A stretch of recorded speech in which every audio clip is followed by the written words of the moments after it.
We're excited to go to Little Rock and take our football team. I believe it has a lot to do with the passion um, of the state. For a long time ago, I know it originally started.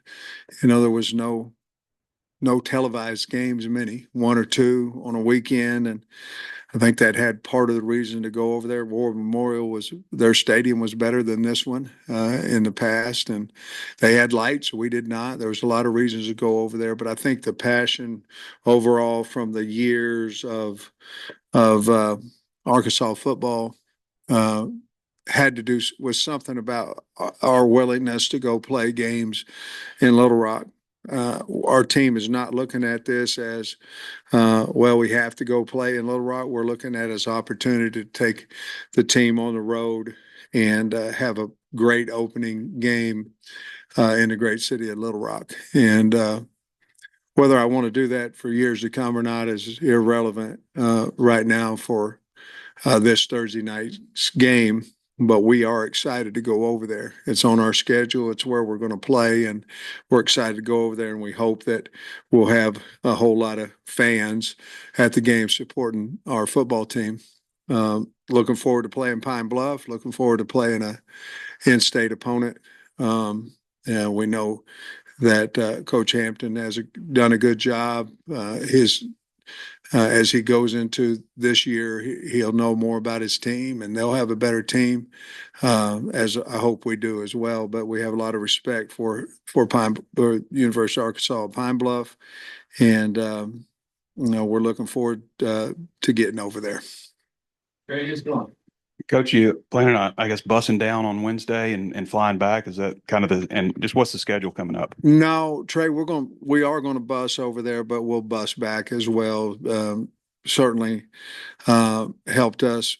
We can save a little bit of money, but more importantly, with us having a 2-day advantage on our opponent, our kids will be off Friday, then we'll practice Saturday, then they'll be off Sunday, and then we'll go into a regular schedule for Oklahoma State after that. You guys doing any kind of walkthrough in the stadium? I don't know if y'all ever really do that. But we are not. Ever since I've been here, we chose not to go to the opponents. We do everything here, so no. And on the depth chart, you had Patrick Kudus listed first team or with a Marion Harris. Yeah. How's that situation playing out? I don't believe Patrick will play, but I'll say this too, and we'll miss him because he's a good player and back still bothering him. But Marion Harris has had an outstanding camp, and I don't know that there'll be any drop off there. I think he's not five, Trey. If you were going 1, 2, 3, 4, 5, he's not five. I don't know where he's at. I don't know if he's 3. I don't know if he's 4, but he's not 5. He's really done a really good job. I'm really pleased with how he's come along and gained his weight and playing, and he's always in position. I'm really happy for him. The same question at running back. We've seen DeBinion and Jaquindon both up there, and I'm hoping maybe you could spring that into your situation there, but spring that into the general health, because it looked like you got through camp without any season loss, guys. We did. Thank you. Thanks for bringing that up too, because it was very physical. We had two scrimmages, and we also had 2 other times that we tackled to the ground in specific situations. So I think we did the right thing. Obviously, we talked about it a long time and what we wanted to get done. Spring was that way as well, 2 scrimmages and 2 tackle to the ground. The depth there at running back, I look for Jaquindon to be our starter there, and then we'll go after that. Probably Rodney Hill would be the second guy in the game, and then R-Dub has been beat up a little bit, so he hadn't practiced at full speed consistently over the last 10 days. So Rodney's done a really good job. We feel like we have 5 backs that can really play. So, but probably in order of going in the game, that would be 1 and 2. And then we figure out how Rashad is at practice today, and whether that be him or Braylon probably going in there. So is anybody else slowed questionable for this week then? And probably the only one would be Armstrong, left, whether he's practiced every day, but whether he is full speed or not, we'll have to wait probably until Thursday night to find that out. But he has practiced every day and just hasn't really practiced a complete practice. So we'll see where he is after today. You brought up the Little Rock component to the scheduling, and how you feel about it is irrelevant for this game. But is there an ideal amount of times you think to go to Little Rock every other year once the Arkansas State game is played next year? Is there an ideal for you in this scenario? I think the only concerning thing, and I think half of the, I don't know that the word's problem, half of the concern, okay, is that we're going to play in our stadium once in the first 5 games, and one of them's in Little Rock and one of them's in Dallas. Now, the Dallas game is, we'll end up playing Texas A&M here next year. But if you look at it and you consistently look at it, I believe the year we won 9, I think we had 6 games, and I think 4 of them, y'all check me on this, but I'm saying I think 4 of them were home games, and we were in here twice. And to be honest with you, I just don't know that it's fair to the fans. I mean, they know where the University of Arkansas is. They can plan it. They can get here for games. I think they want to be here for games. So there are problems with that, including the one for 5 here. I don't know the answer, to be honest with you, in the future. Obviously, we're going to go play Arkansas State a year from now over there in Little Rock, but I think there's a lot of conversation probably needs to be had between now and 2026.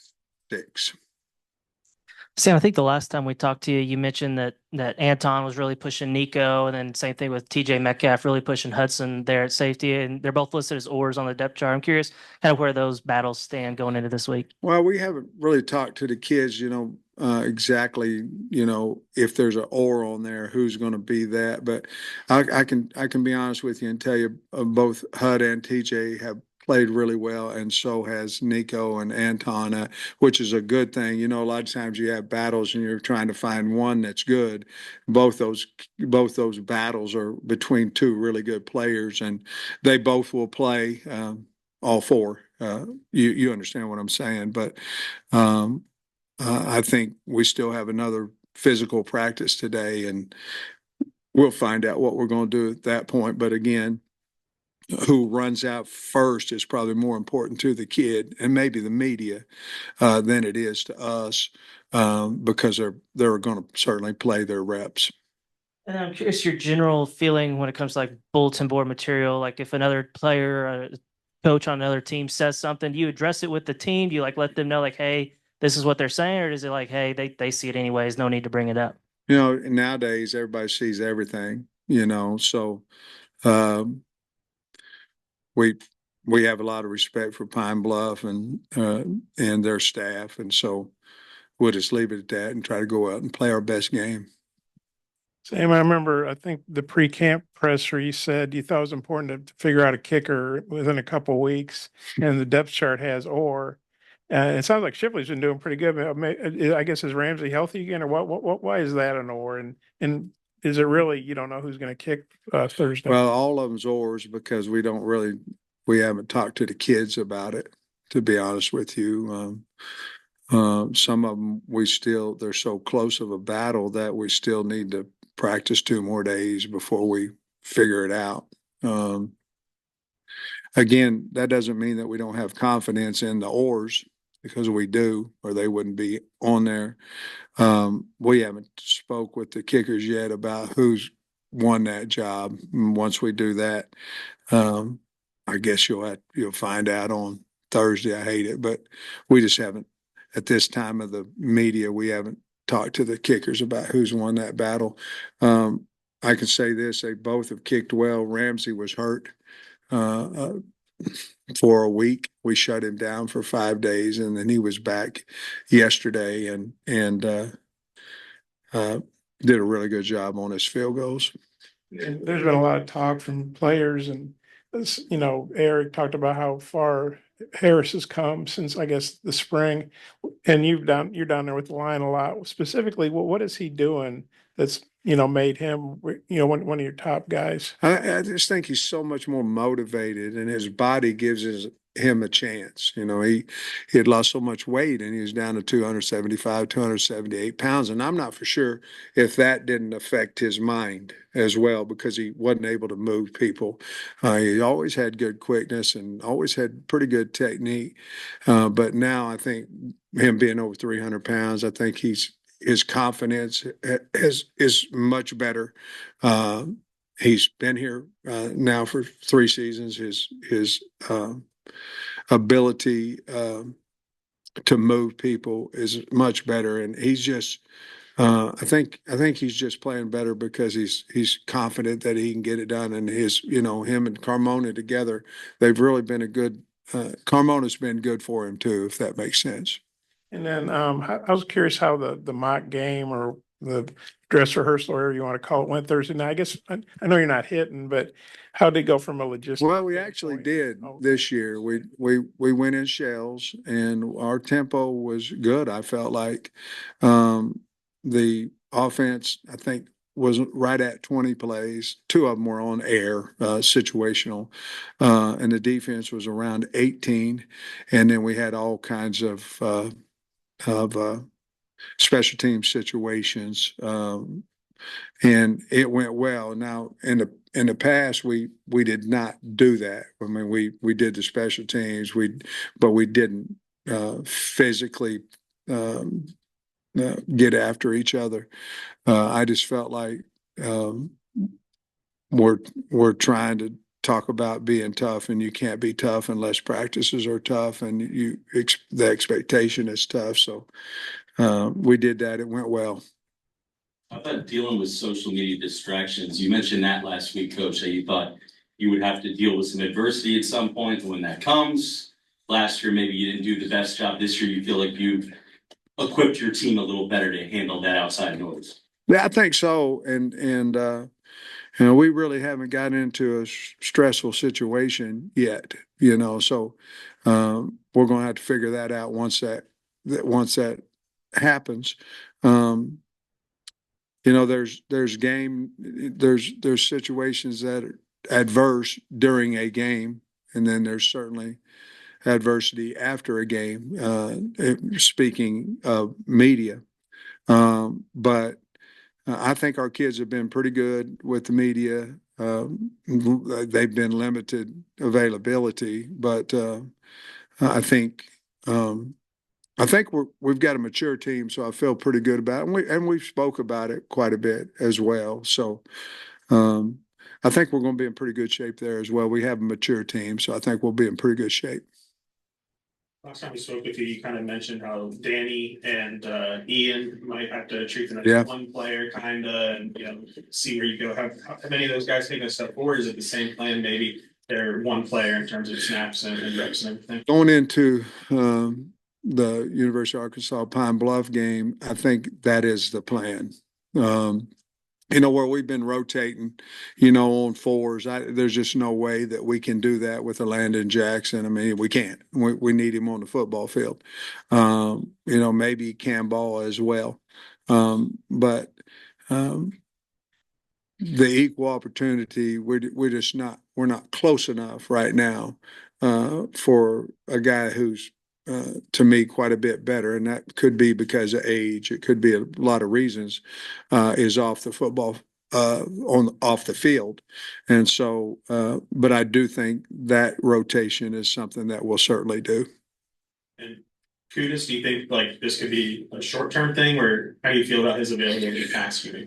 He's going to get a reading on his back on Friday, and then we'll know a little bit more about it after that. But he has.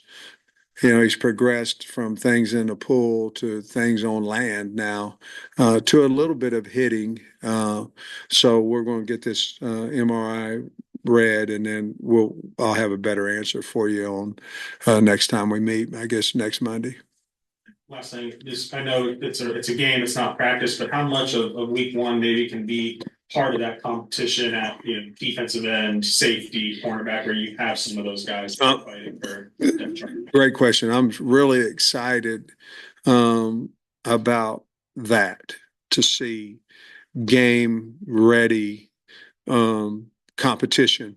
And you know, you just don't say, we talked to them about scrimmages, and the game's the same way. You don't stay the same. You just don't. You go to practice and you go out to a game, you get a different person. I mean, you do on a Saturday, or in this case, a Thursday night. They're either going to get better or they're going to get worse.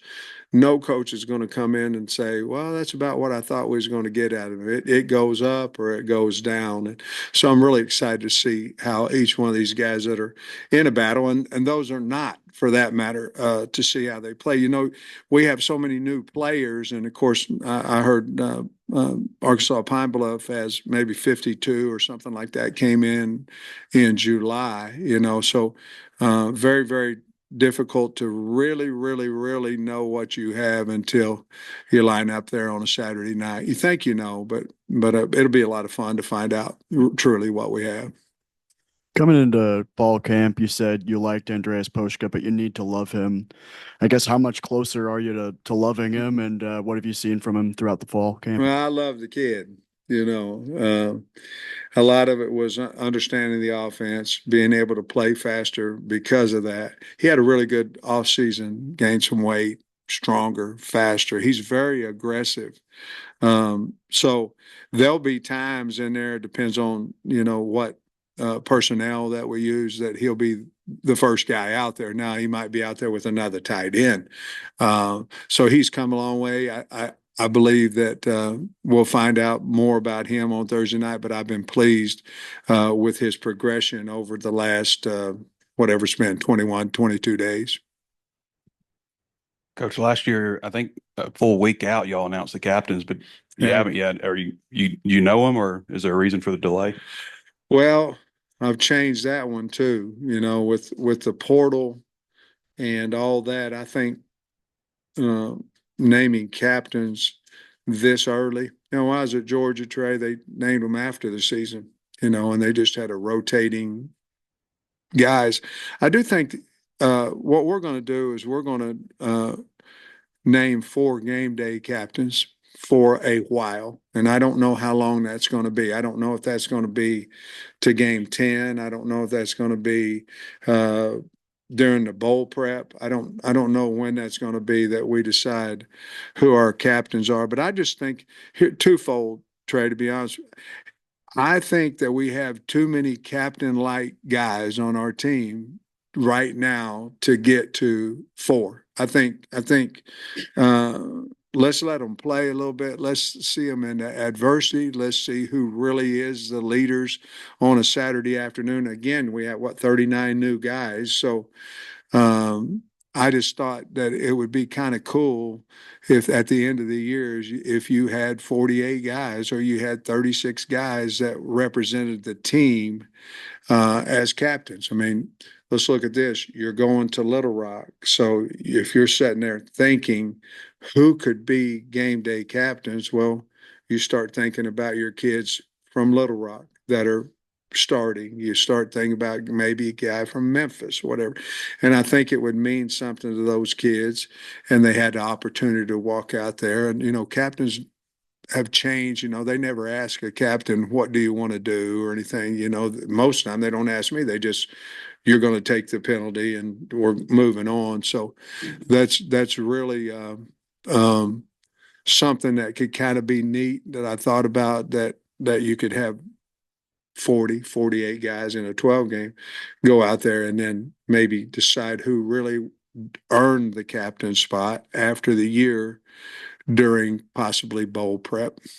Just kind of going through thinking too deep in my head, but Nico was like the only guy I could think of. Yeah. Well, you have him Marion as well, now. And, then if you didn't have a lot of Little Rock kids, you might go back to the state of Arkansas because we're going over there. So we've got an idea. We haven't talked to the team about it yet. You're trying to get it out of me, and I'm not going to give it to you. All right. You watched some football games this weekend, and anything I that you did. maybe could apply to your players for, hey, look how this guy, or penalties or anything like that you might Well, apply? I mean, we did a turnover circuit again, individually, because we saw quite a few balls on the ground. Penalties obviously are a big part of the beginning of the season. We did show a couple of clips to the teams about some things on special teams where, guy muffed a fair catch on the kickoff and they got it on the one, and next play was a safety. He was not in the end zone, makes a big difference. So there was some situations like that, but basically it's the message was about what you believe that you can do, and rankings in preseason are so inconsistent with what you have. You see Georgia Tech and Florida State, and if you looked at that game, no disrespect to either team, but it wasn't a fluke. Georgia Tech and them went toe to toe, and two good football teams. Georgia Tech found a way to win the game. That's how our season started last year as well. We just didn't. We were Florida State. We weren't Georgia Tech at the end of the game, and so they're all learning situations. And why did it happen? And because Georgia Tech could have blown up there at the end with the snap, and then they come back and have two really good plays, and the kicker goes in and wins the game. So, yeah, there's some situations that we saw that we used with the team. I was going to ask you about Pine Bluff, what you know about schemes, anything, and I think they named Hagen's number 9. Yeah, they did. So just many thoughts that you have on Pine Bluff. Well, quickly on them offensively, and we've got to stop the stretch play. The quarterback is athletic, so he can throw and pass. They have a wide. They don't have a lot of guys coming back. I like their left tackle. They have a center and a left tackle. Their left tackle, Christian Love, he's a good player, and so I like that. Schematically, they're going to throw the bubble. They're going to run their quarterback. I expect some RPO type situations out of them. They've got good team speed, and we've got to, like I say, we've got to stop the bubble screen, and we got to stop the stretch, and that's what they did. I thought very well last year defensively. Haven't seen a lot of pressure out of them now.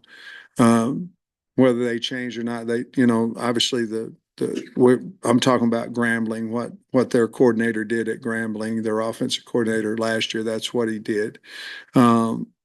Defensively, they have the same coordinator back, and they base out of a 4-man line, a field under G. Not a ton of movement. I expect to see more movement.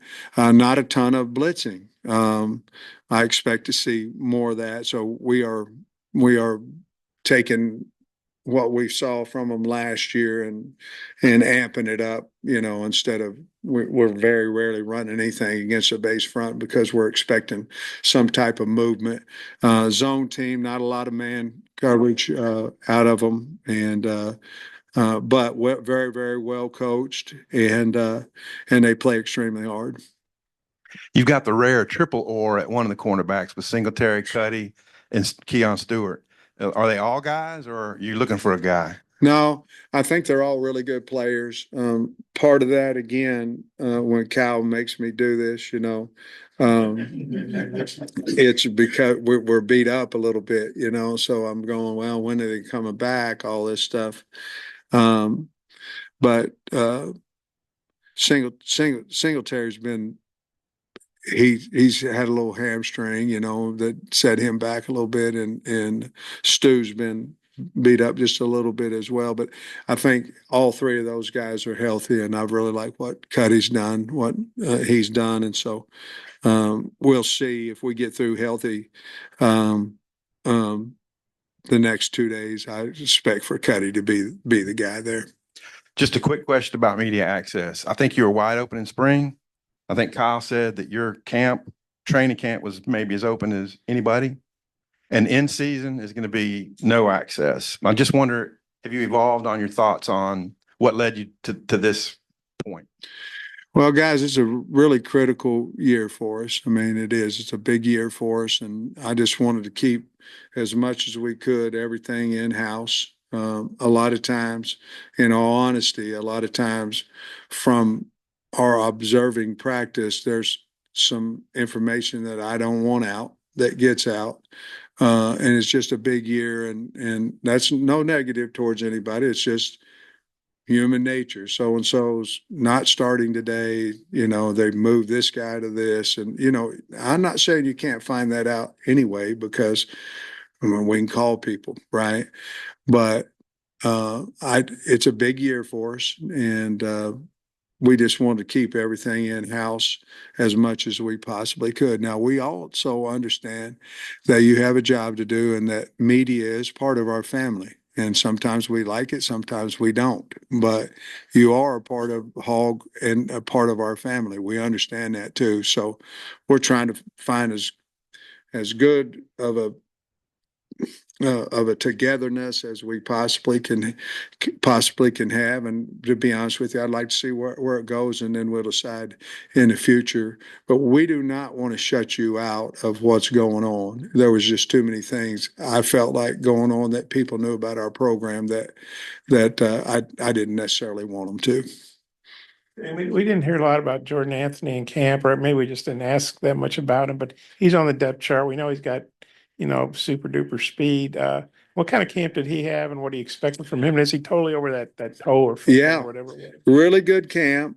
I think Jordan's probably moved his way. He's definitely too deep, but so that'd be 6, right? I think he's 6 or higher and moving up.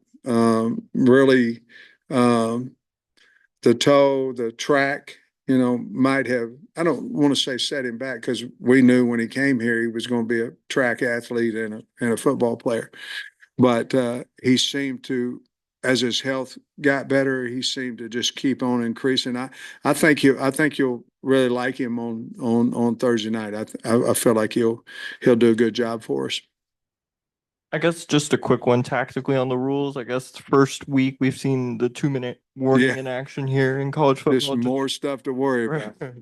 Just your thoughts on how that might affect, play calling and things like that. I think this depends on, are you ahead? Are you behind? How much are you behind? Whether you're going to try to use that. If you're 2 scores down, you're probably going to try to add another one before, the 2-minute one. You're trying to, depends on down and distance, a lot of stuff.